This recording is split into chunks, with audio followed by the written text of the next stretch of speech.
You look beautiful. Oh my God, I am so honored to be here.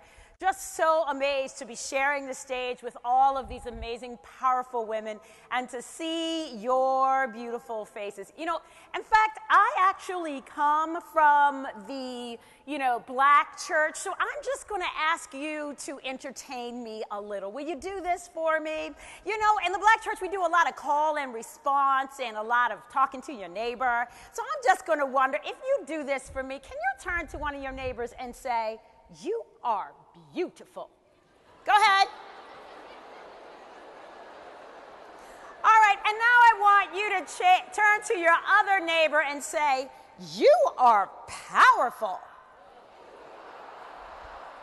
Very good. And, just turn to somebody who didn't have a neighbor and say, "I'm so glad you decided to come today." Thank you, thank you, thank you. I don't know if you've noticed, and I know some people are still coming in, but when you looked at your neighbor and you look at this room, did you notice we're not all the same? Did you notice that? Did you notice that we come from all sorts of different backgrounds and life experiences, all kinds of complexions and occupations and orientations and generations? We are diverse, we are different, and we are beautiful.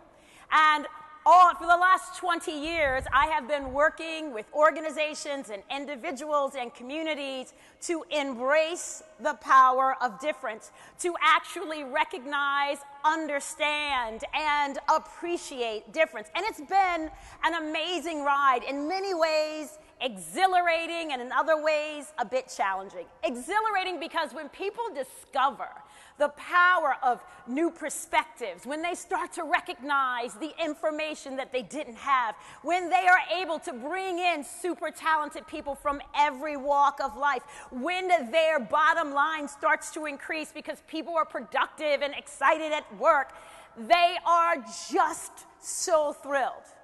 And so it is exhilarating.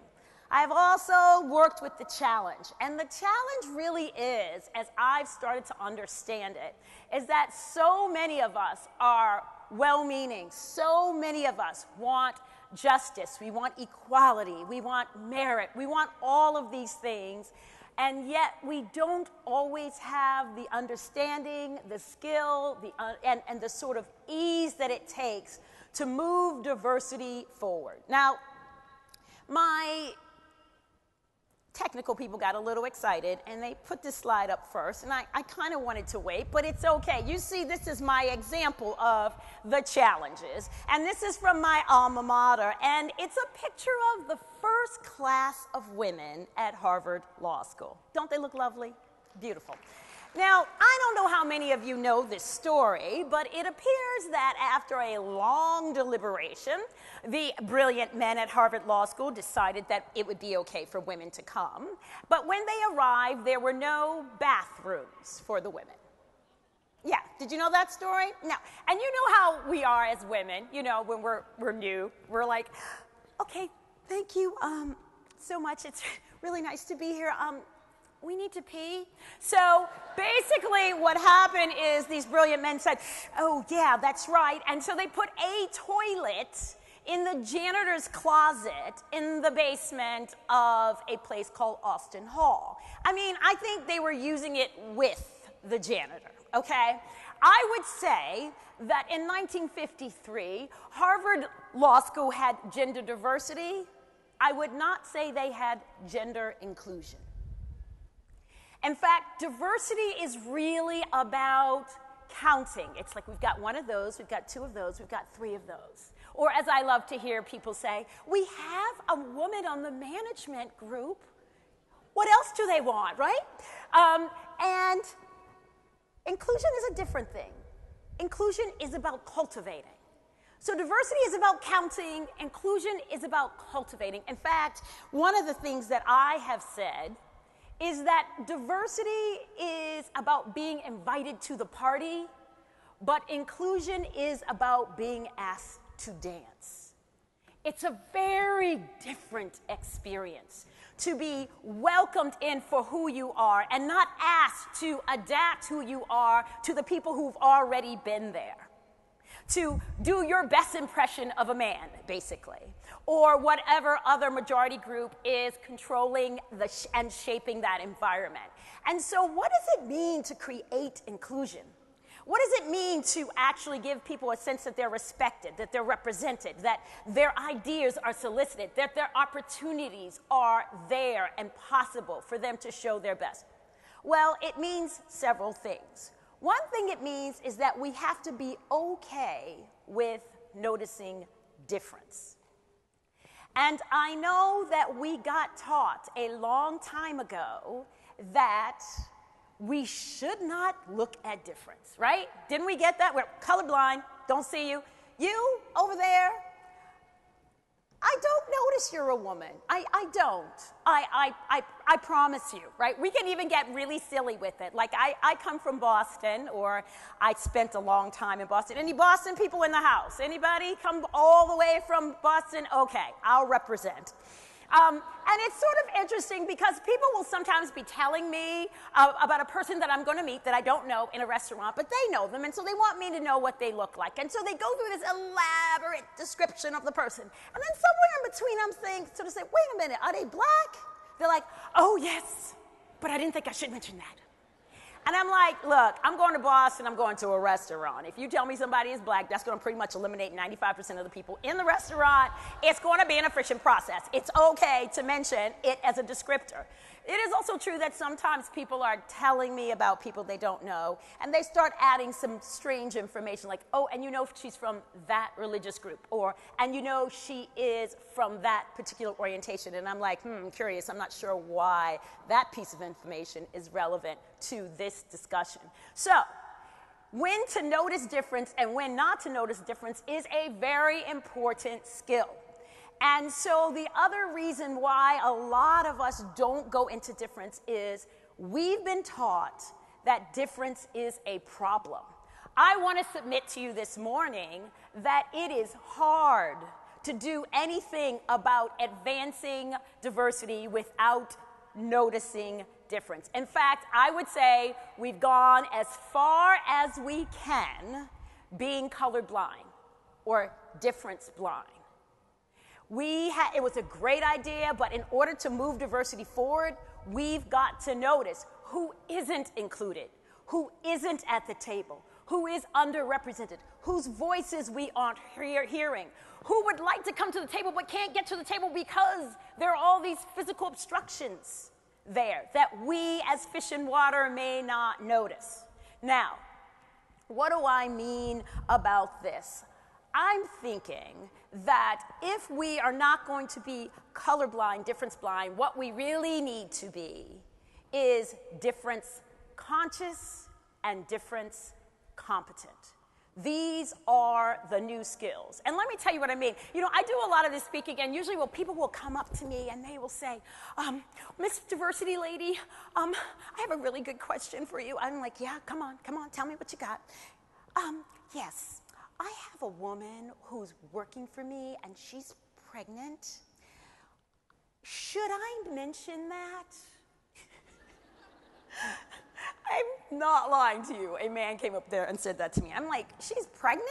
He's like, yeah. I'm like, how pregnant are we talking? He's like, she's really pregnant. I'm like, and you haven't said anything to her? She goes, no. He's like, no, should I? I'm like, seriously? Yes, you should. And at least you could say congratulations. But here what I'm saying is, when we decide to be colorblind, difference blind, what it does is it makes us paralyzed to be part of the solution. It makes us complicit with the status quo. If he's her manager and he's supervising her and he's responsible for her opportunities, I think they gotta have a conversation. At some point, she's going to be gone. Right? Just off to the hospital for a minute.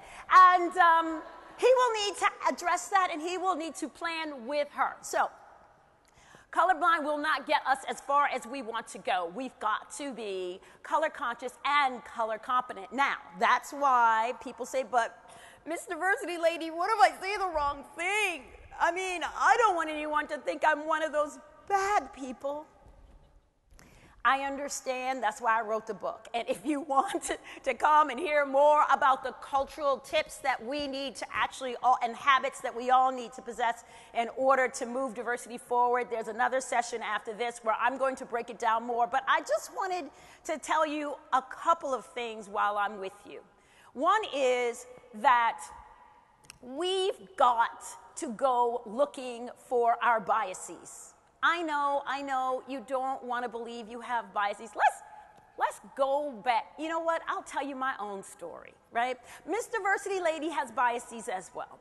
I was on a plane like weeks ago, and I heard the voice of a female pilot, and I was psyched. I was like, yes, female pilot, women are up in the rarefied space. I was thrilled. And then a little bit later into the flight, it started getting kind of bumpy and turbulent, and I was like, oh God, I hope she can drive.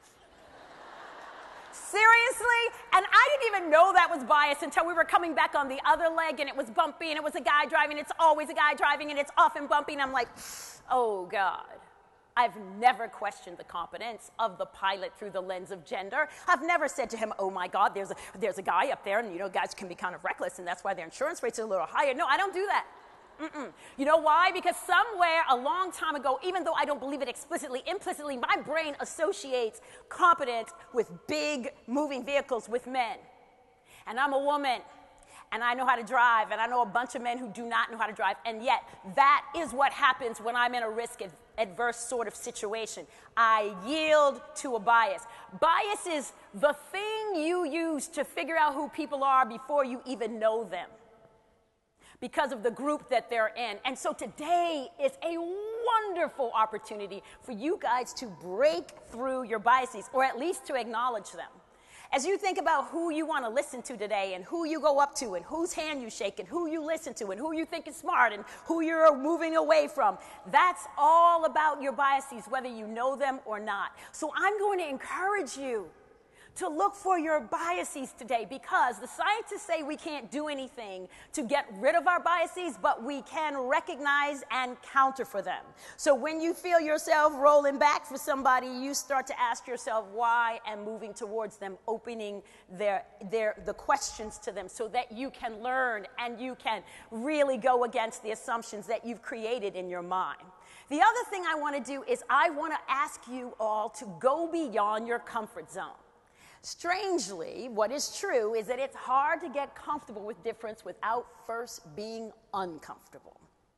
We can't just run in our own little circles and expect to be some powerful change agent. We have to be willing to go beyond our comfort zone. So this is what I've done.